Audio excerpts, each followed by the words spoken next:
दोस्तों, आज के इस वीडियो में हम मैथ के इम्पोर्टेंट क्वेश्चंस के ऊपर डिस्कशन करने वाले हैं, जो कि हर एग्जाम के लिए बहुत ही इम्पोर्टेंट है। तो आप वीडियो को लास्ट तक देखिएगा और चैनल पे अगर नए हैं तो चैनल को सब्सक्राइब कर लीजिए। तो चलिए वीडियो को शुरू करते हैं। उससे पहले मेरा नाम है अजीत और आप सभी का स्वागत है साह एजुकेशन के ऑफिशियल यूट्यूब चैनल पर।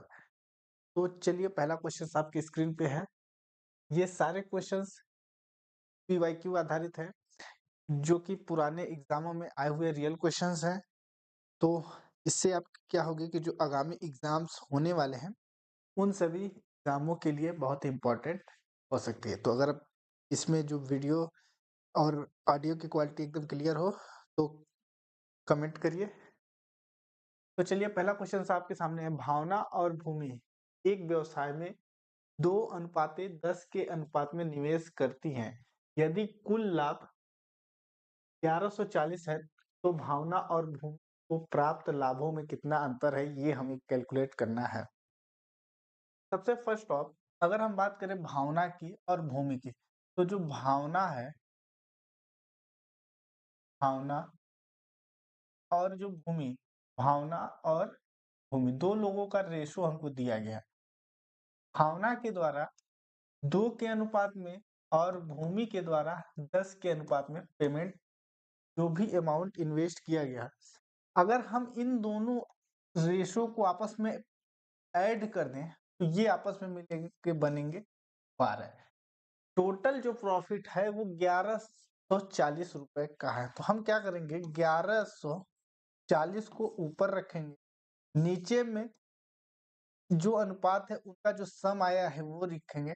तो हमको क्या मिल जाएगा, क्योंकि दोनों का जो इन्वेस्टमेंट रेशो है वो 12 है, दोनों को आपस में हमने जोड़ा, तो हम यहाँ से एक की वैल्यू निकालेंगे और देन इनके जो प्रॉफिट का रेशो है वो हमको कैलकुलेट हो जाएगा। एक की वैल्यू जब मिल जाएगी तो एक से हम 2 की वैल्यू निकाल लेंगे और एक से ही हम 10 की वैल्यू भी निकाल लेंगे। तो जैसा कि यहाँ पे 1140 भागे अगर हम 12 कर दें तो 95, यहाँ पे ये 95 बार में ये संख्याएं कट जाएंगे। तो एक की वैल्यू 95 है, यानी एक की वैल्यू 95 है, तो हम 95 इंटू 2 अगर कर दे तो यहाँ से हमको भावना का जो प्रॉफिट है वो एक्चुअल में रुपए में प्राप्त हो जाएगा, और 95 गुने 10 कर दें तो हमको भूमि का जो प्रॉफिट वो पता चल जाएगा। 95 गुणे 10 कर देंगे तो 950 आ जाएगा, और 5 दूना 10, रिमेनिंग 1 बचा, 9 दूना 18, 19, 190 रुपए जो है भावना का आ गया। अब हमको क्या कर रहा है, कितना अंतर है, मतलब इनके जो प्रॉफिट का अंतर है वो कितना है वो हमको ज्ञात करना है। तो 950 में हम 190 को माइनस कर दें तो हमको ये वैल्यू पता चल जाएगी। आप यहाँ से 950 माइनस 190 अगर कर देते हैं, ये 0 हो जाएगा, 15 में से 9 जाएगा तो 6 बचेगा, ये अपने आप में 8 हो जाएगा, 8 में से 1 जाएगा तो 760। 760 इस क्वेश्चन का राइट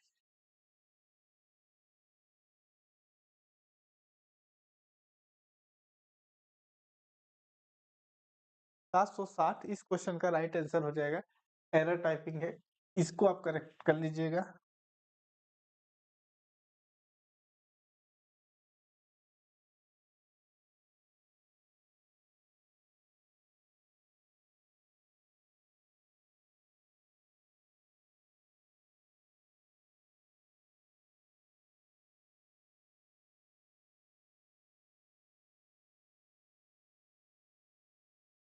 ये वाला आप हटा के 760 करेक्ट कर लीजिएगा। इस क्वेश्चन का राइट आंसर है 760 इज द राइट आंसर।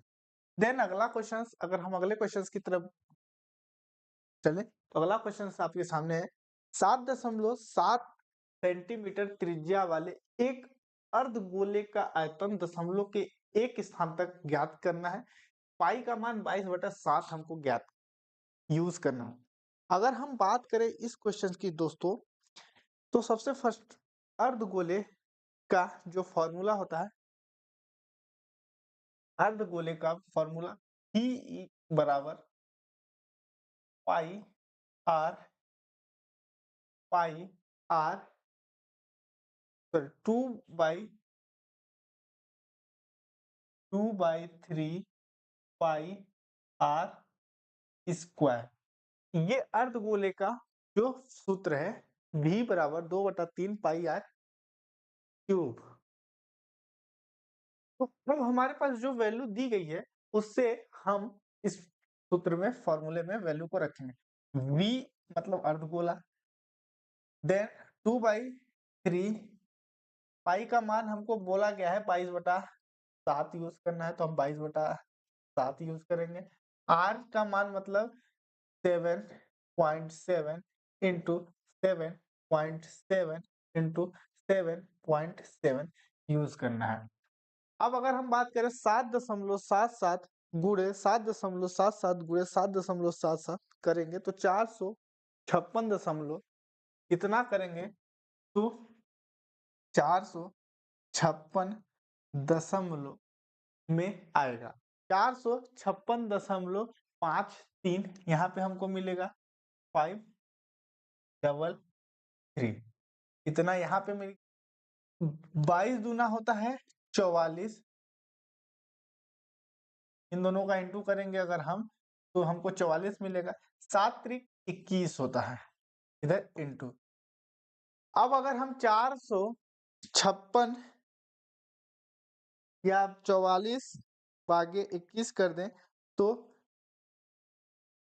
2.09 यहाँ से हमको मिल जाएगा।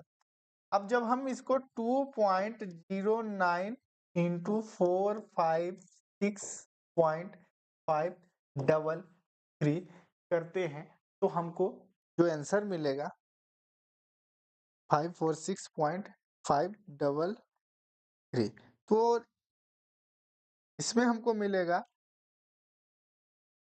956.56 सेंटीमीटर क्यूब। इस क्वेश्चन का राइट आंसर हो जाएगा। तो option number 4 is the right answer. तो इस तरीके से आपको सॉल्व करना है, बस ये जो फॉर्मूला है ये यूज करना है। नेक्स्ट क्वेश्चंस आपकी स्क्रीन पे है। ये क्वेश्चंस बहुत शानदार क्वेश्चंस है। ये क्वेश्चंस आपको हर परीक्षा में रेलवे के शिफ्टों में देखने को मिलेगा। हर शिफ्ट का मतलब रेलवे का जो आरपीएफ का भी एग्जाम हो चुका है और जो एएलपी का, उन दोनों में इस टाइप के क्वेश्चन देखने को जरूर मिले हैं। कह रहा है यदि y³ - 1 का व्युत्क्रमानुपाती x है तथा y बराबर 3 रखने पर x का मान 4 होता है तो y बराबर 9 रखने पर x का मान हमको ज्ञात करना है। अब इस क्वेश्चन की अगर हम बात करें, देखिए y³ - 1 का व्युत्क्रमानुपाती x है।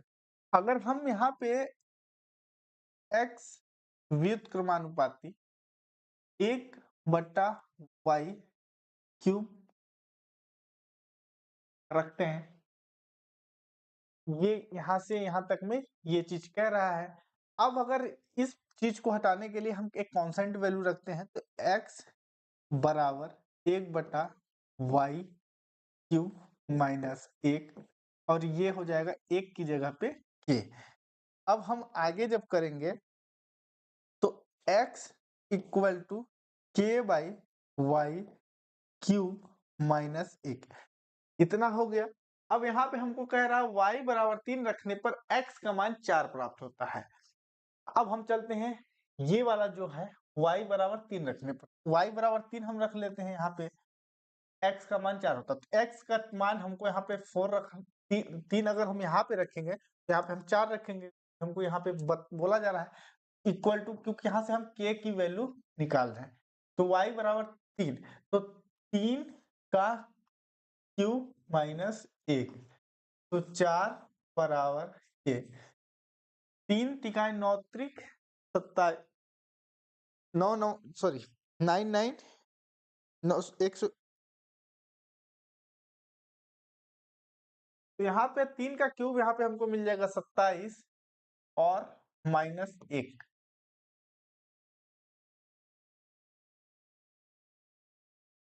27 माइनस 1, ठीक। देन यहाँ पे हम k बटा में 26 बराबर 4 हो जाएगा। k बराबर 26 गुणा 4, तो k बराबर 6 का 6 चौको 24, 24 की 4 रिमेनिंग 2 बचा, 4 दूना 8, 1 9 1 10, 104 हमको k की वैल्यू यहाँ पर मिली हुई है। तो इतना करने पे हमको k बराबर 104 मिला। देन अब कह रहा है y बराबर 9 रखने पर x का मान ज्ञात करना है, ठीक है। k का मान हमको यहाँ पे मिल गया, y का मान अब हमको ये रखना है। अब हमको ये चीज निकालना है, इस वाले फॉर्मूले में हमको वैल्यू रखनी है। तो अगर हम x का मान निकालना है, k का मान 104 है, बटा में y की जगह पे हम 9 रखेंगे और ऊपर में क्यूब लगेगा -1, x इक्वल टू 104, 9 9 81 नैया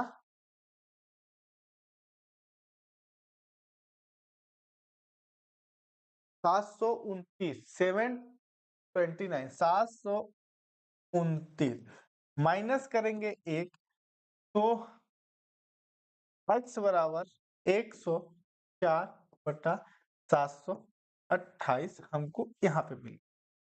अब हम इसको काट दें, तो 104 से अगर हम काटें 728 को, तो 104 का जस्ट ये 7 गुना होता है। तो 104 एकम 4 बटा 107, x की वैल्यू हमको मिल गई 1/7, मतलब ऑप्शन नंबर सेकंड इस क्वेश्चन का राइट आंसर हो जाएगा। तो इस ऐसे क्वेश्चंस को ऐसे तरीके से आप सॉल्व कर सकते हैं। देन अगले क्वेश्चंस की अगर हम बात करें, जो नेक्स्ट क्वेश्चंस है आपके स्क्रीन पे कुछ इस तरीके से है। कह रहा है 6 सेंटीमीटर व्यास और 7 सेंटीमीटर लंबाई वाले एक तार का आयतन सेंटीमीटर क्यूब में ज्ञात कीजिए और पाई का मान 22/7 रखना है। तो इस क्वेश्चंस की अगर हम बात करें, तो वेलन का आयतन जो होता है, वेलन का आयतन v बराबर पाई, वेलन का आयतन यानी आयतन बराबर पाई r स्क्वायर h। तो जो आयतन होता है वो पाई r स्क्वायर h। अब यहाँ पे हमको दिया क्या गया है, व्यास, त्रिज्या जो होती है, त्रिज्या मतलब r, त्रिज्या व्यास की जस्ट आधी होती है। तो त्रिज्या बराबर व्यास मतलब 6/2, यहाँ पे हमको 3 मिल गया। r की वैल्यू हमको 3 यहाँ पे मिल गई, तो हम यहाँ पे रखेंगे 22/7। r का मान है 3 गुणे 3 और h को अगर हम करें तो यहाँ पे है 7।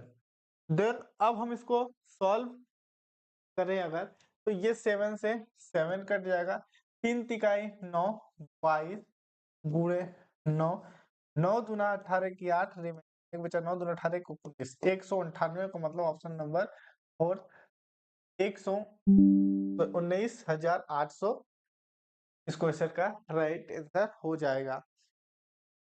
देन अगला क्वेश्चन, एक निश्चित धनराशि पर दूसरे वर्ष के लिए अर्जित ब्याज 8,096 है और ब्याज दर 10% वार्षिक है, जो वार्षिक रूप से चक्रवृद्धि होती है, तो धनराशि कितनी होगी हमको कैलकुलेट करना है। कंपाउंड इंटरेस्ट जो होता है, 1 साल का ब्याज तो इक्वल होता है सिंपल इंटरेस्ट के। देन क्या होता है, compound interest and simple interest आपस में ऐड ऑन हो जाते हैं।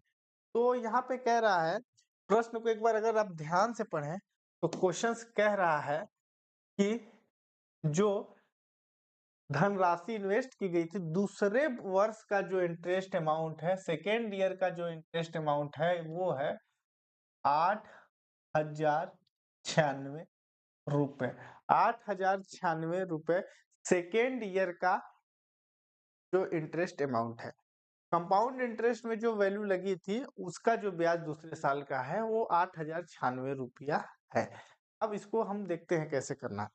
देखिए, अगर हम बात करें कि देखिए एक एग्जांपल की बात करें, एक एग्जांपल में प्रिंसिपल अमाउंट अगर हमारा ₹100 है, उसका जो 10% अगर हम ब्याज लगाएं तो वो अपने आप में ₹10 के बराबर होता है। तो ये चाहे पहले ईयर की बात करें तो ईएसआई में भी, सिंपल इंटरेस्ट में भी और कंपाउंड इंटरेस्ट दोनों में भी 10% ही, मतलब 10% का मतलब ₹10 ही लगेगा ₹100 का। अब अगले साल की सेकेंड ईयर की बात करें, ये फर्स्ट पहले साल है। दूसरे साल अगर हम बात करें सेकेंड ईयर की, तो सेकेंड ईयर में क्या होगा, पहले मूलधन मूलधन में जो ब्याज लगा है वो दोनों जुड़ेगा, आपस में जाके 110 हो जाएंगे। 110 का जब हम 10% निकालेंगे तो यहाँ से हमको 11 मिला, मतलब दूसरे साल हमारा जो वैल्यू हुआ वो 11% हो जाएगा, क्योंकि ब्याज पे भी ब्याज लगा। अब चूंकि 10% के हिसाब से अगर चले तो इस 11 की वैल्यू हमको यहाँ पे ₹8,096 के बीच रुपए दी गई है।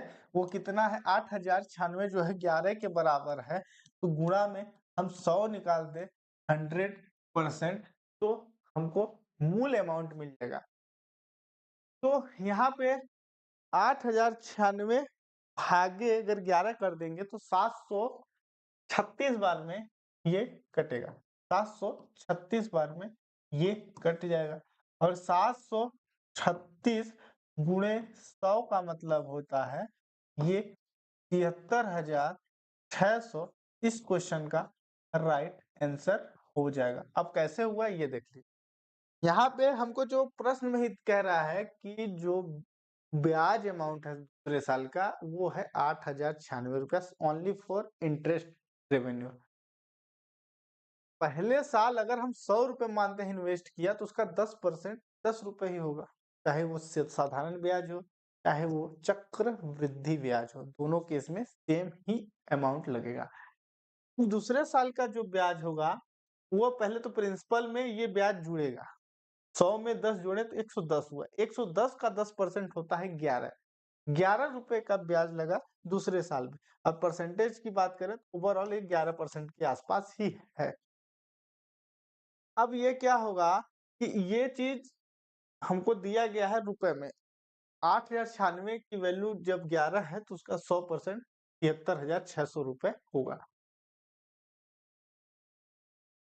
अगला क्वेश्चन, एक किराने वाले को ₹205.50 केजी वाले कीमत का एक मिश्रण प्राप्त करने के लिए दो प्रकार के दालों को किस अनुपात में मिलाना चाहिए जिनकी कीमत क्रमशः 203 और ₹215 प्रति केजी है। तो सबसे पहले 203 और 215 वाली दाल को हम मिलाएंगे 205.50।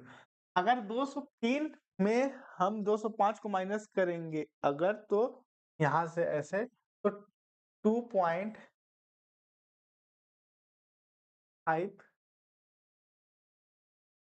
का हमको वैल्यू मिलेगा। इसको जब इधर से माइनस करेंगे तो यहाँ पे आएगा 9.5, 9.5, 9.5।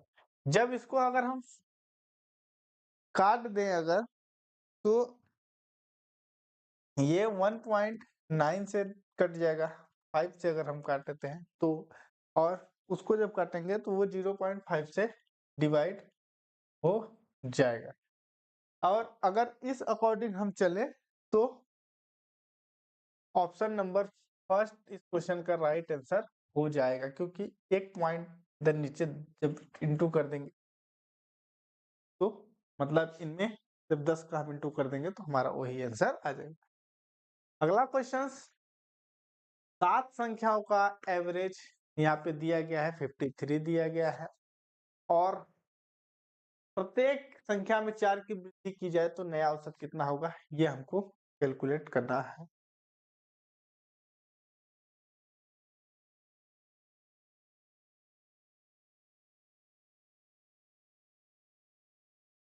देखिए यहाँ पे कह रहा है 7 संख्याओं का औसत 53 दिया है। औसत बराबर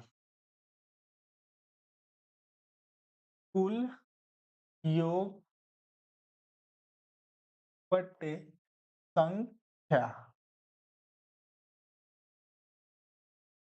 औसत हमको दिया है 53, योग x, संख्याएं हैं 7, x बराबर 53 गुणे 7।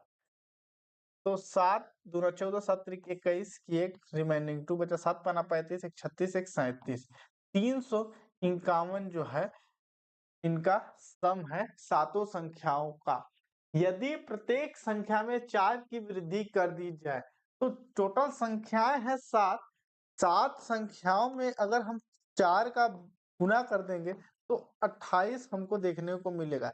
मतलब 28 हमको वृद्धि करना है इसमें, तो 371 में हम 28 को प्लस कर देंगे तो 8 एक 9, 7 2 9 और 399। अब 399 तो अब हम औसत निकालेंगे। औसत बराबर कुल योग 399 है, संख्याएं हैं 7, तो 7 पना इसको काट देंगे, 7 पना 35, 7 सत्ता 49, तो 57 नया औसत बनेगा। तो इस क्वेश्चन का राइट आंसर है, जो प्रश्न का आंसर क्रमांक 4 इस क्वेश्चन का राइट आंसर हो जाएगा। अगला क्वेश्चन, यदि शंकु की ऊंचाई 20 सेंटीमीटर है और त्रिज्या 115 सेंटीमीटर है तो इसका संपूर्ण पृष्ठीय क्षेत्रफल को ज्ञात करना है और पाई का मान 22/7 यूज करना है। तो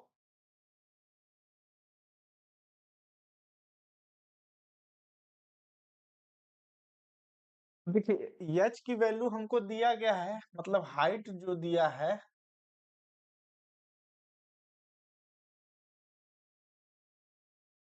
एच जो दिया है हाइट वो 20 सेंटीमीटर दिया गया है। आर जो दिया गया है वो 115 सेंटीमीटर दिया गया है और संपूर्ण पृष्ठीय क्षेत्रफल का जो फॉर्मूला होता है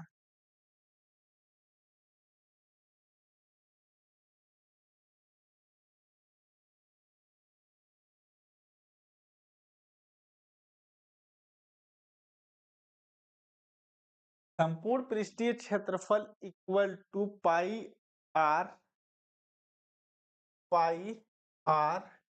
एल प्लस आर, ये फॉर्मूला होता है।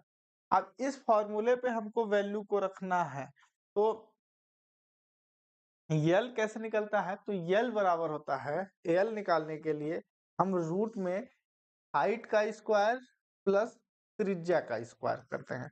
तो एच कितना है 20 इंटू 20 हो जाएगा, क्योंकि फिर आर मतलब 15 इंटू 15, तो 20 मतलब 20 इंटू 20 मतलब 400 और 15 इंटू 15 मतलब 225, 225 यहाँ पे हमको मिलेगा 225।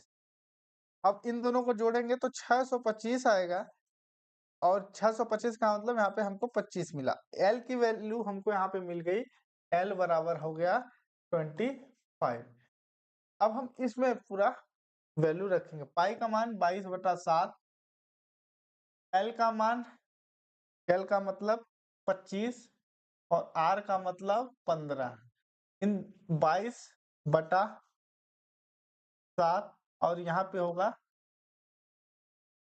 15, क्योंकि त्रिज्या भी है यहाँ पे 115,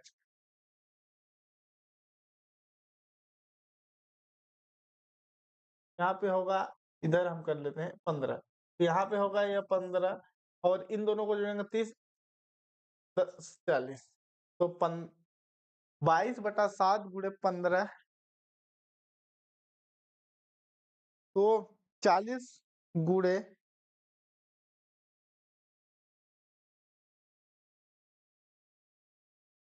तो अगर हम इन सभी का इंटू करें तो 13,200/7 सेंटीमीटर क्वेश्चन का राइट आंसर हो जाएगा, सेंटीमीटर स्क्वायर। क्योंकि जब आप इन सभी को इंटू करेंगे तो इतना ही आएगा आंसर में, जो है एरर टाइपिंग या रॉन्ग आंसर हो सकता है जो दिया गया है। देन अगला क्वेश्चन, निम्नलिखित में से कौन सा भिन्न सबसे बड़ा है, ये हमको कैलकुलेट करना है। कैसे करेंगे? तो इसके लिए 5 या हम ऑप्शन जो चीज दिया वही सेम दिया। 5/8 में हम इन दोनों में से डिफरेंट देखेंगे तो 3 का अंतर हमको नजर आएगा। तो यहाँ पे 21 का अंतर आएगा, यहाँ पे 1 का आएगा, यहाँ पे 44 का ही अंतर आएगा।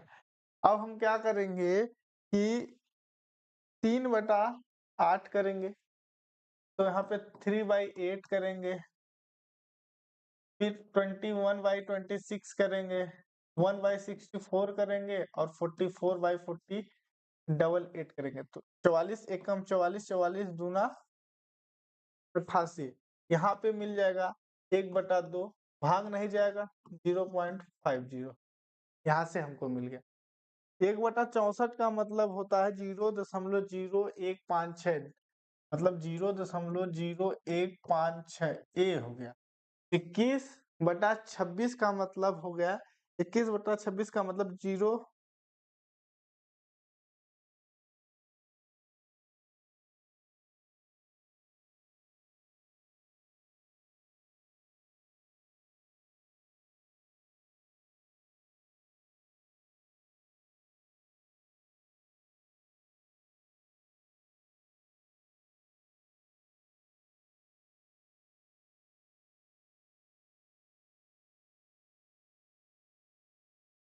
इस क्वेश्चन अब इसको करेंगे और इसको करेंगे तो सबसे बड़ा भेद यही है।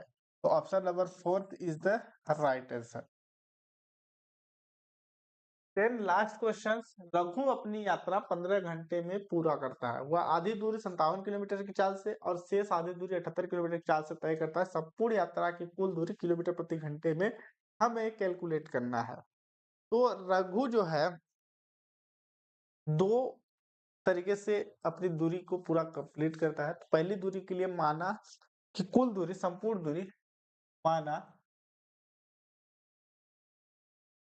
कुल दूरी जो है वो 2x है, 2x है। और इस कुल दूरी को पूरा करने में जो समय लगता है वो है 15 घंटे। कुल दूरी 2x है, समय लगता है 15 घंटे। तो दूरी हम अब मान लेते हैं कि पहली दूरी जो है वो x है, पहली दूरी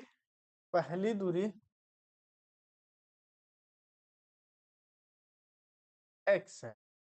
तो इसको जो समय लगेगा x/50, क्योंकि 4 बराबर, यहाँ पे जब फॉर्मूला यूज करेंगे 4 बराबर दूरी बटा समय।